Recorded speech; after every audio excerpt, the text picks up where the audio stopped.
Yes, we do. Okay, so you have that and can give us that broken down by county. Certainly. And let me correct something. On our website, not only do we go by county, you can look at individual reporting agency, but we don't have a mechanism to group them into regions. Okay, and how do you break down the citizen complaints against police officers? Is it just criminal, civil? Yes. Or do you go into greater depth than that? No, by statute, we are only allowed to pull in those 4 categories. Criminal, civil, what? What are the other 2?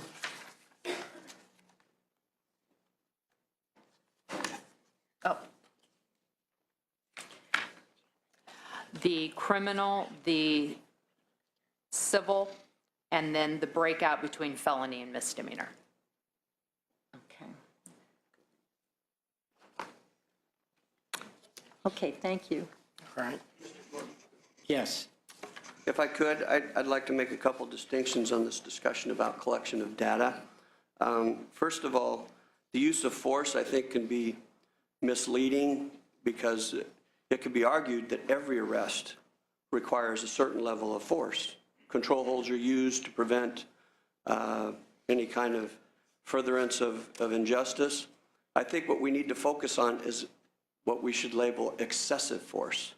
And I think that's where our focus should actually be in the data that we collect, should be on excessive force.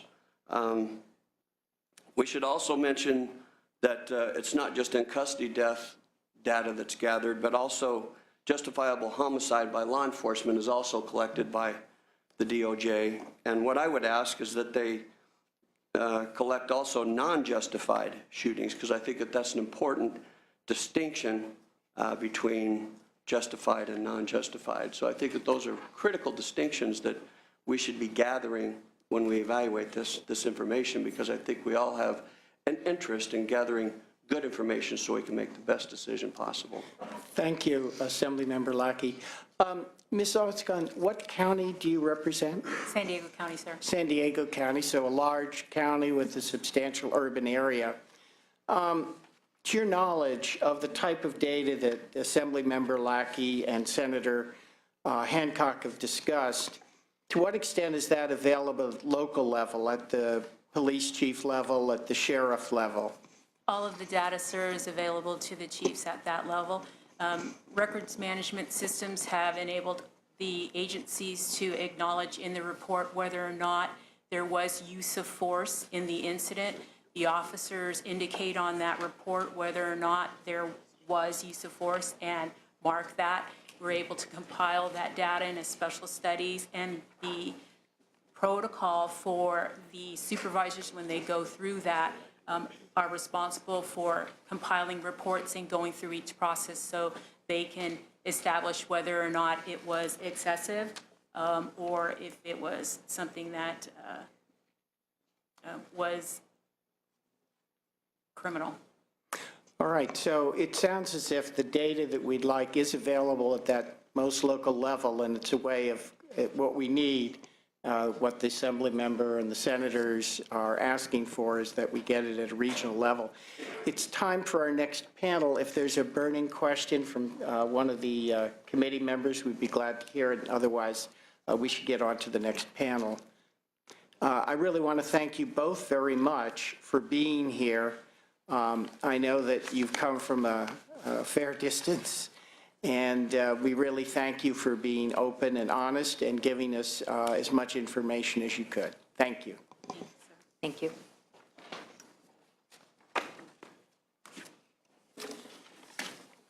So our second panel will explore what additional data could be useful in improving relations between law enforcement and the communities and in improving policing. We'll hear from Dr. Jessica Saunders, a criminologist from the RAND Corporation, who conducted a study on police-community relations in Cincinnati. I've read the results of that report. They are fascinating. We'll also hear from Professor Jack Glazer, of the UC Berkeley Goldman School of Public Policy, has written extensively on the practice of racial profiling. So thank you very much. Committee members, who would like to go first? All right. Ms. Saunders, or Dr. Saunders. Thank you. Good morning. Again, I'm Jessica Saunders, a criminologist at the RAND Corporation, a nonprofit, nonpartisan research organization dedicated to providing research to policymakers to help them make informed decisions. As you mentioned, I worked on a large project overseeing the consent decree in Cincinnati, looking at data collection and how it can help improve community-police relations. And I've been doing this work for about 15 years. Researchers and practitioners collect and analyze data for a variety of purposes: to understand what an organization is doing, track their progress, compare them with similar organizations, conduct research, and to influence what they do and how they are perceived. There are 3 reasons local governments should start requiring new data collection efforts and analysis. The first is that measuring police-community relations and incorporating it into the way law enforcement officers and departments are judged will change behavior. Performance metrics are one of the best ways to influence actions. Transparency also enhances public satisfaction. Police departments should make these measures and analysis publicly available in an effort to increase transparency, which is key for public trust. There's going to be some pushback from many agencies on this point because transparency can be a double-edged sword. It can be embarrassing when a department does not perform well, but it can also demonstrate when the department is performing well. Lastly, accountability. Local governments and law enforcement should use these measures and analyze the data to both hold individual officers accountable and police departments accountable for their actions and behaviors. This will reinforce the message that police-community relations are valued and important. There is an old adage, expect what you inspect. This means that if we want to shape behavior, the most effective way to do so is to measure it. So if local governments and the police are truly committed to improving police-community relations, we need to start routinely measuring it.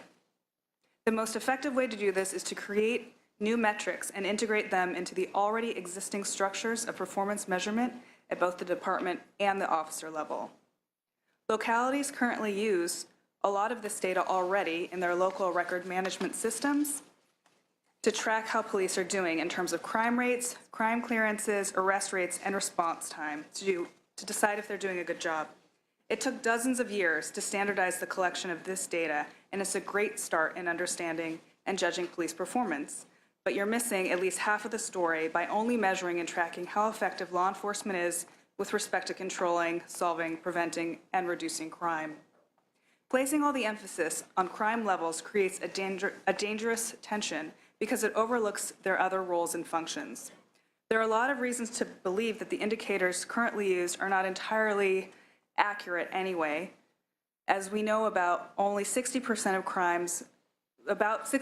crimes never get reported to the police in the first place. We also know that people are more likely to report crimes if they trust the police. So when a department reports higher numbers of crime, it could reflect that the public is actually more trusting of the police in reporting criminal victimization. So these crime statistics may not even be telling the story that we think they are. Law enforcement are also always being pressured to produce lower crime numbers, giving them an incentive to downgrade the seriousness of criminal reports. You may remember in August of 2014, the LA Times reported that the LAPD misclassified 1,200 reports, reducing them from violent crimes to minor offenses. I don't mean to pick on the LAPD here, even though I'm from LA. The Chicago Police Department was actually accused of much more serious data manipulation to keep their homicide numbers down.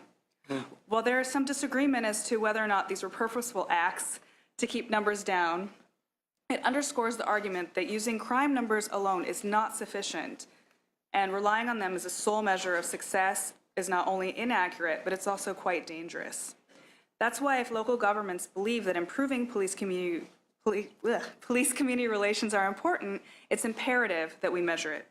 As it stands now, why would a police officer really care about his or her behavior with respect to the community? An individual officer is usually judged and promoted based on their crime statistics. For example, the number of crime cases that they clear. The way they treat the public especially disenfranchised groups, is not a performance goal. So unless it impacts his or her career path, why would the police community relations and equitable service be something an individual officer strives for? To focus exclusively on one goal at the expense of others is to invite poor performance on alternative measures. Therefore, collecting data in and of itself is key to changing this behavior. It also needs to be analyzed properly, which is something that law enforcement likely does not have the capacity to do on their own. Detecting patterns of inequality in policing and enforcement services is no simple task. To do so correctly takes a lot of methodological sophistication. Now, this has been advanced by a lot of the consent decrees, and we now know how to do it. However, police departments on their own can't do it, nor would anyone believe statistics that they produced. So the bottom line is, until the local government starts holding law enforcement agencies accountable for these relations, it will never be a priority within the department on par with their crime control mission.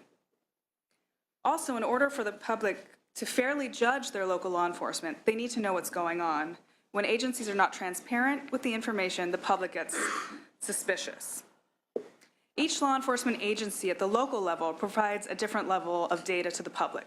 For example, with a quick internet search, I can find out all the crimes that happened in my neighborhood because Los Angeles Police Department has a great application on their website. However, not all small departments can join in such an effort. This is not something that is consistent across the country, and it should be. It's much more difficult to find information on police use of force. LAPD does provide their own report annually that talks about the different types of force that happened, crime complaints and sustained complaints. However, there's nothing in there that has any sort of discussion of constitutional policing or proof that anything was applied in a bias-free manner.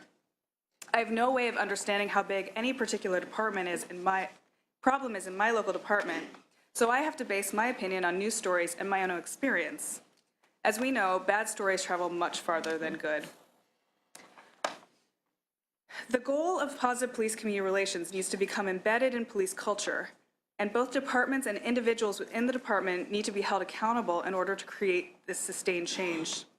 The new priorities codified in the creation of performance measurements tied to police community relations must be reinforced at both the individual and agency level. This will have to be done differently across agencies.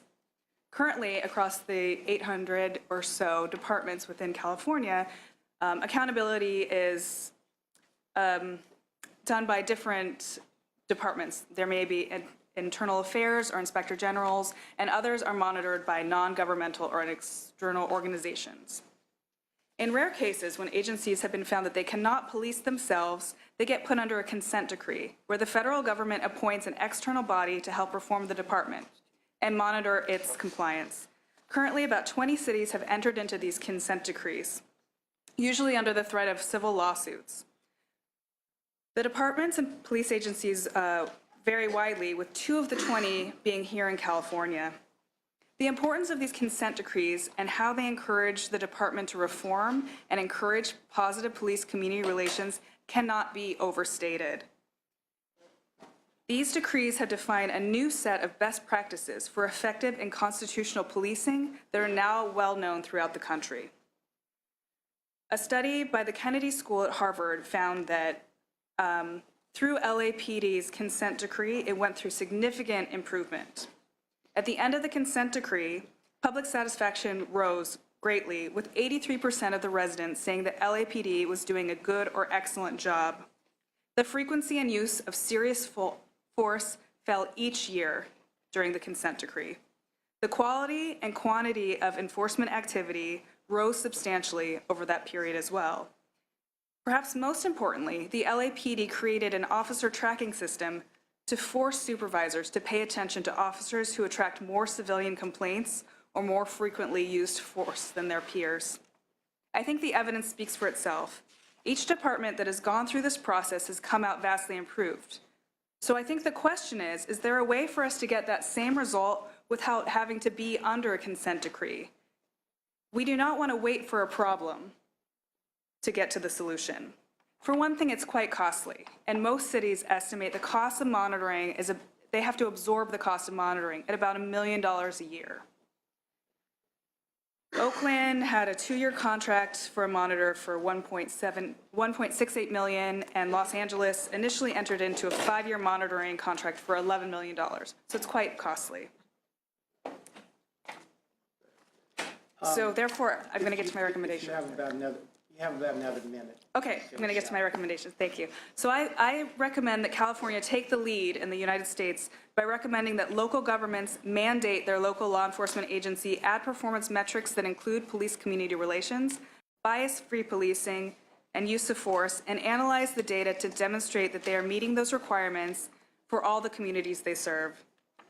This system could prevent the necessity of a federal consent decree because the problems at the department and officer level could be identified early and corrected. This will be logistically challenging because there are hundreds of agencies within California, and the types of measurements data analysis will need to be tailored to each community.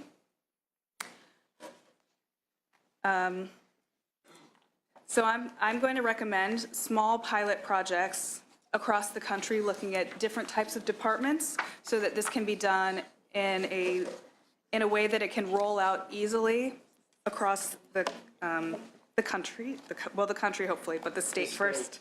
The state first. Existing data should be analyzed to look at effective and constitutional policing.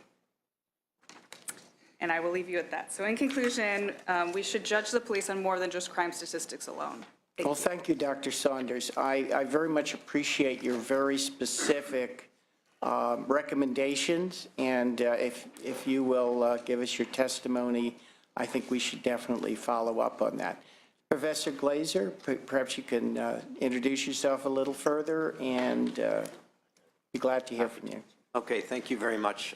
It's an honor to be able to share my expertise with the committee and the whole room. I am Jack Glazer. I'm Associate Professor and the Associate Dean of the Goldman School of Public Policy at UC Berkeley. I'm a social psychologist by training, and so my work resides at the intersection of psychology and public policy, and I've been asked to speak today about implicit bias and policing, and that is where my primary emphasis of my research lies. I received my PhD in psychology from Yale University in 1999 and joined the faculty of Berkeley's Goldman School in 2000. I'm currently, I've already said who I am. More importantly, I'm one of 2 principal investigators on a project to build a North American justice database of police stops of vehicles and pedestrians and incidents of use of force. This project is underway, and I'll discuss it further later, but I wish at this time to note that the project is very much in collaboration with police departments, and there are heartening good faith efforts being made to address the problem of biased policing on all sides. I originally pursued a career in psychological science, specifically in order to study prejudice, and I had determined that the theories and methods of social psychology were exceptionally well suited for understanding how prejudice and discrimination work, that field having a long and fruitful track record in the area. Much of my research has been focused on the operation of implicit stereotyping and prejudice, and I've been applying that to policing for about 15 years. Implicit stereotypes and prejudices, or more generally implicit biases, are those that operate outside of conscious awareness and control. This is not the Freudian unconscious, but a more modern cognitive unconscious that is understood through hyper-empirical scientific research methods. Psychological science now has confidence that much of human mental activity occurs outside of conscious awareness and control. In carefully controlled experiments, it's been shown that people process the meaning of and have emotional and behavioral responses to things that are presented to them in manners that completely preclude conscious perception, aka subliminally. And I promise I'll relate this to policing before my time is up, and fairly soon.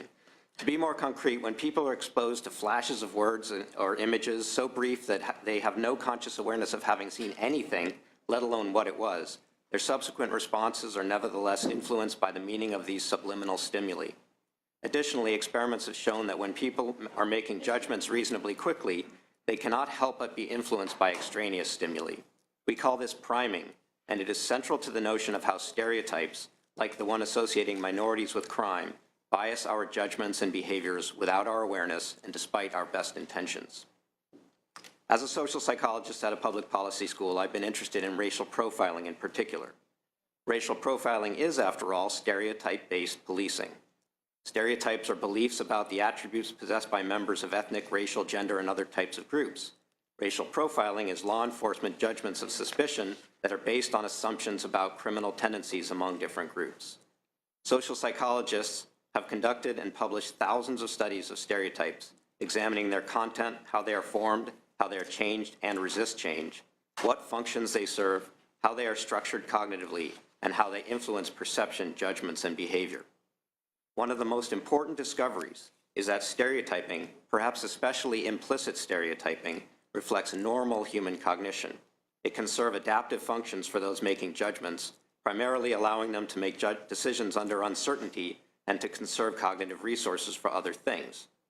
Stereotyping is normal but undesirable because it leads to discrimination and counterproductive outcomes. Obsolescent is the view that stereotypes are used deliberately. Rather, they spontaneously serve as heuristics, shortcuts, that cause people to impute the motives and behavioral intentions of others when information is ambiguous, which it typically is. Implicit stereotypes do this invisibly, which makes them all the more invidious. I recently heard a leader in a Bay Area African-American community describe his concerns that people think he is paranoid for believing that Black lives matter less, that police are more likely to use unjustified force against people of color. He is not paranoid. Bias policing is a very real phenomenon. The evidence is clear and the impact is staggering. Black men are 5 or 6 times as likely as white men in America to be incarcerated.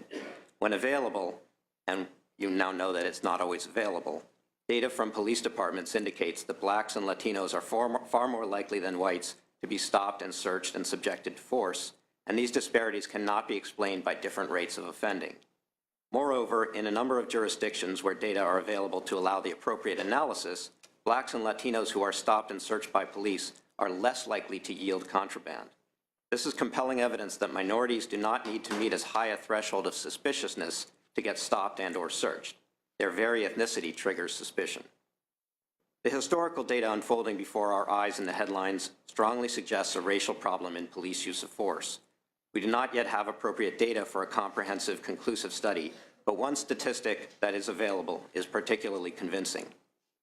The New York State Task Force on police shootings found in 2010 that of the 10 cases from the 30-year period they studied for the whole country, wherein off-duty officers were fatally shot by on-duty officers, 90% of these 10 cases were Black or Latino, the victims, that is. Blacks and Latinos make up less than 25%, probably far less than 25% of police in the U.S., so this rate represents a gross disproportion that is very unlikely to be due to chance. Because in contemporary policing, racial profiling and racially discriminatory use of force is taboo and strongly condemned, and because implicit stereotypes, including those linking minorities with crime and violence, are pervasive and influential, and because police officers are normal human beings with normal human cognition, it should come as no surprise that officers' judgments of who is suspicious are influenced by racial stereotypes. Most police stops are carried out under considerable uncertainty. That's why most are unproductive. Consequently, it's my assessment that most of the discriminatory outcomes we see in traffic and pedestrian stops and in use of force, lethal and otherwise, are caused by implicit stereotyping. Police officers are normal humans with normal cognition, and they also are normal in their emotions. Consequently, they experience fear, anger, anxiety, and even panic. When they feel their life is in immediate danger, higher-level processing is compromised, and automatic processes like stereotype activation are especially influential. There is now a large body of experimental research on what is called shooter bias. This research involves showing people a series of photographs of men who are holding either guns or cell phones. The task requires that participants shoot through a simulation the man if he's holding a gun and issue a don't shoot response if he's holding a cell phone. The experiment also varies whether the men are Black or white. The general finding is that people are faster to shoot armed Black men than armed white men, and they are more likely to make the error of shooting unarmed Black men than unarmed white men. Importantly, across many studies now, real police officers have also exhibited shooter bias. This and other research with police officers directly indicates that their minds, too, are imbued with race crime stereotypes, and their judgments and behaviors are influenced by these stereotypes. Police officers are normal humans with normal cognition and emotion, but they are doing an abnormally difficult job, and they have extraordinary power. They also have broad discretion in when and how they conduct interactions with civilians. The U.S. Supreme Court has allowed wide discretion for officers in deciding whom to stop and search. Furthermore, as we've seen in recent months, the bar for prosecuting officers for excessive force, even when lethal, is so high as to be nearly unreachable. Which brings us back to the issue of whether Black lives matter. The combination of implicit stereotypes and broad discretion, and the reduction in cognitive control when officers are stressed and afraid, renders an environment wherein biased policing is prone to happen. What can be done? First, while prohibitions on racial profiling, be they statutory or administrative, seem like an obvious place to start, they are probably of little more than symbolic value. Racial discrimination is already taboo, and because much of bias results from implicit stereotypes and automatic processes, explicitly telling people to stop will have little effect. Officer training is also tempting, but to date there are no known reliable training programs that will lastingly change implicit stereotypes. More research needs to be conducted in this area. At the very least, training programs that are in place need to be evaluated properly, using random assignment to treatment and control, and measuring effects on actual job performance and outcomes. Constraining officer discretion where practicable will almost certainly help, and this will work best if the reduction in discretion in who they can stop and search is accompanied by prescriptive guidance on what constitutes valid and efficacious bases for suspicion. Similarly, constraints on and clearer guidance for use of force will reduce the share of incidents that can be attributed to suspect race. My view is increasingly turning toward the importance of investing in community-oriented policing programs, particularly those whose features are evidence-based. There is not much in the way of systematic research on the effects of community-oriented policing, but on a theoretical level it holds considerable promise. One of the most elegant and well-substantiated theories in the psychology of prejudice is the contact hypothesis. It holds that putting people into non-negative intergroup contact situations lastingly reduces bias against the groups to which the interaction partners belong. Hundreds of intergroup contact studies across numerous methodologies and populations have been carried out and now meta-analyzed with impressive results indicating significant reductions in bias. Community-oriented policing creates opportunities for positive contact between police and minorities. It also serves to build trust of police, and the positive effects should be recursive. Investments should be made in supporting community-oriented policing initiatives that have robust evaluation programs built in. This would include random assignment, perhaps at the neighborhood level, and long-term tracking of crime rates, complaints against police, and even measurement of police and community attitudes. It's almost cliche these days to say we need more and better data, but in order to understand where the problems lie and what interventions will work, we do. The good news is that I'm working with other social scientists, the Center for Policing Equity, and many major city police chiefs to develop this justice database that will systematically track the particulars of pedestrian and vehicle stops and incidents of use of force. We will also be combining police performance data, crime trends, department attitudes, including implicit bias, department policies, and other variables. This will enable us to more systematically study the causes and effects of different practices, particularly as they pertain to racial and ethnic bias. We've received substantial funding from the National Science Foundation and several private foundations and are signing up police departments as we speak. Collecting data will not cause a decline in biased policing, but it will enable us to identify the departmental practices and community dynamics that are associated with fairer policing, and to help supervisors hold officers and departments accountable when their performance is problematic. Better data collection, in combination with serious interventions on officer discretion and community-oriented policing, offers a viable path forward. Thank you. Thank you very much, Professor Glazer.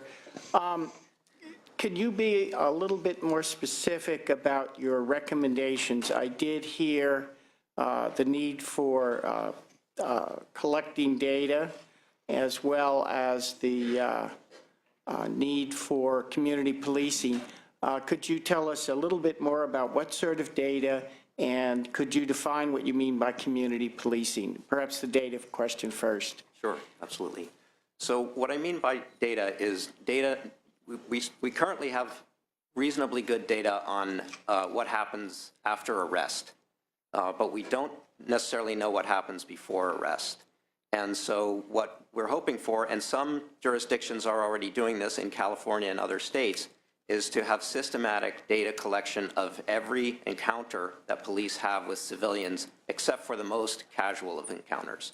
So any stop that has any investigatory purpose of a pedestrian or a vehicle, and any incident of any type of use of force should be recorded systematically. And what we're trying to do with the Justice Database is set national standards so that they're comparable, the data are comparable across jurisdictions and across the country. So that's what I mean by data collection, and it's already being done. In New York City, for example, it's being done very extensively.